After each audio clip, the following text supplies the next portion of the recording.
ఒంటె సింహం.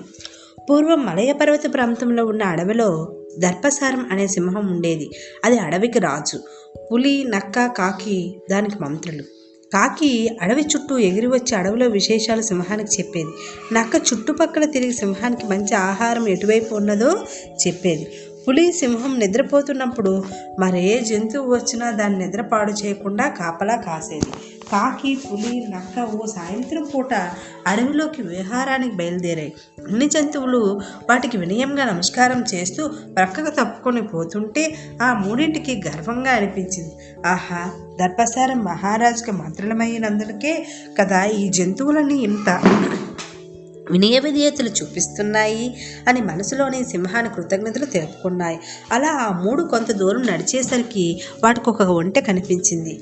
ఓ ఒంటె, నీవెవరు? ఈ అడవిలోకి ఎందుకు వచ్చావు అంటూ పులి గాండ్రించింది.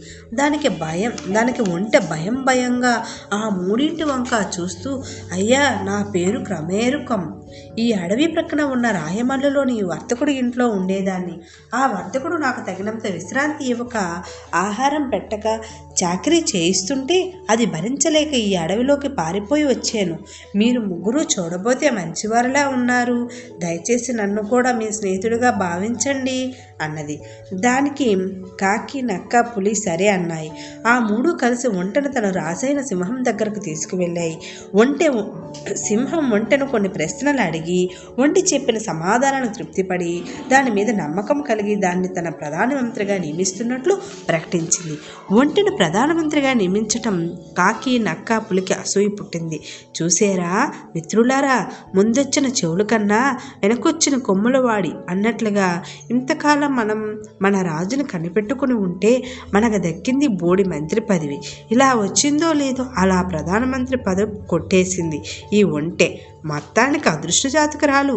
ఇక రేపటి నుంచి ప్రధానమంత్రి గారు మన మీద పెత్తనం చెలాయిస్తారు కాబోలు అంది కాకి ఎగతాళిగా. అలా చేస్తే నేను ఊరుకోను అంది పులి. నేను అంతే అంటూ వంతపాట పాడింది నక్క. ఆ రోజు నుంచి పులి, నక్క, కాకి పైకి ఒంటెతో నవ్వుతూ మాట్లాడుతూ ఉన్న లోపల మాత్రం ఒంటె మీద కత్తులు నూరేవి. పాపం ఇదేమీ తెలియని ఒంటె ఆ మూడింటితోనూ ప్రేమగా ఉండేది. ఒకనాడు సింహానికి జబ్బు చేసింది. వారం రోజులైనా సింహానికి ఆ జబ్బు తగ్గపోవడంతో అది కాకి, నక్క, పులులను పిలిచి, నేను బయటికి వెళ్ళి ఆహారం తెచ్చుకోలేను కనుక మీ ముగ్గురు నాకు ఈ జబ్బు తగ్గేదాకా ఆహారం తెచ్చిపెట్టండి అంది. మహారాజా, మేమేపాటి వాళ్ళం? మీరు తినగా మిగిలిన ఎంగిలి మాంసం తిని బ్రతికేవాళ్ళం. మేము మీకు ఆహారం తెచ్చి పెట్టగలవాళ్ళమా అంది నక్క. ఏం చేయను, నా పూర్వజన్మ కర్మ కొద్దీ ఈ రోగం వచ్చింది నాకు. ఇది తగ్గేదాకా తప్పదు. మీరు తీసుకురాగలిగినంత తీసుకురండి అంటూ చెప్పింది సింహం. మూడు సరేనంటూ సింహం ఆహారం కోసం వేటకు బయలుదేరాయి. దారి మధ్యలో కాకి, చూసారా మిత్రులారా, మన రాజు తనకు ఆహారాన్ని వెతికి తెచ్చే పని మనకు మాత్రమే చెప్పాడు. ఆ ఒంటికి మాత్రం ఏ పని చెప్పలేదు. ఎంతైనా అది ప్రధానమంత్రి కదా అంది. నిజమే నంటూ తలాడించే ఈ పులి, నక్క. వెంటనే కాకి, మిత్రులారా, మనం ఒంటెని ఇలాగే వదిలేస్తే చివరికి మనం సింహంతో పాటు ఒంటెకి కూడా చౌకరీ చేయవలసి వస్తుంది అంది కాకి. అవునవును అంటూ కాకి మాటలకి వంత పాడింది నక్క. పులికి కూడా కాకి మాటలు నిజమే అనిపించాయి. మనం ఈ కష్టం తప్పించుకునే మార్గం ఏదన్నా ఆలోచించు అంటూ ఉపాయం చెప్పే భారం కాకి మీద వేశాయి అవి. కాకి సమయం వచ్చినప్పుడు ఉపాయం చెప్తాను అంది. వారం రోజులు గడిచిపోయినా సింహానికి రోగం తగ్గలేదు. రోజులాగానే ఆ రోజు కూడా సింహానికి ఆహారం తెచ్చేందుకు కాకి, పులి, నక్క అడవిలోకి బయలుదేరాయి. ఒంటె మాత్రం సింహం దగ్గరే ఉండి తనకు సేవలు చేస్తుంది. అడవిలోకి కొంత దూరం వెళ్ళాక కాకి, మిత్రులారా, ఒంటె బాధ తప్పించుకున్న ఉపాయం నా చిట్టి బుర్రకు తట్టింది. ఈరోజు మనం సింహానికి ఆహారం తీసుకెళ్ళొద్దు. అప్పుడు సింహం వేటకు వెళ్ళలేక ఆకలి బాధకు తట్టుకోలేక బాధపడుతూ ఉంటుంది. మనలో ఎవరినైనా తిని ఆకలి తీర్చుకోమందాం. సింహం ఖచ్చితంగా మన ముగ్గురులో ఎవరినీ తినదు. అప్పుడు ఒంటె కూడా తనని తినమంటుంది. అప్పుడు చూద్దాం ఏం జరుగుతుందో అంటూ కాకి ఉంబరంగా నవ్వింది. పులి నక్కకి కాకి వేసిన పాచికి ఏమిటో అర్థమయ్యి అవి కూడా నవ్వేయి. మధ్యాహ్నం దాకా అడవిలో అటూ ఇటూ తిరిగి తనకు మాత్రం ఆహారం సంపాదించుకుని ఒట్టి చేతులతో సింహం గుహకి వచ్చాయి ఆ మూడు. సింహం వాటిని చూస్తూనే, ఇంత ఆలస్యమైందే, సరే కానివ్వండి, ముందు నాకు ఆహారం పెట్టండి, బాగా ఆకలేస్తుంది అన్నది. వెంటనే కాకి, క్షమించండి మహారాజా, ఈ పూట మీకు ఆహారం తీసుకురాలేకపోయాము.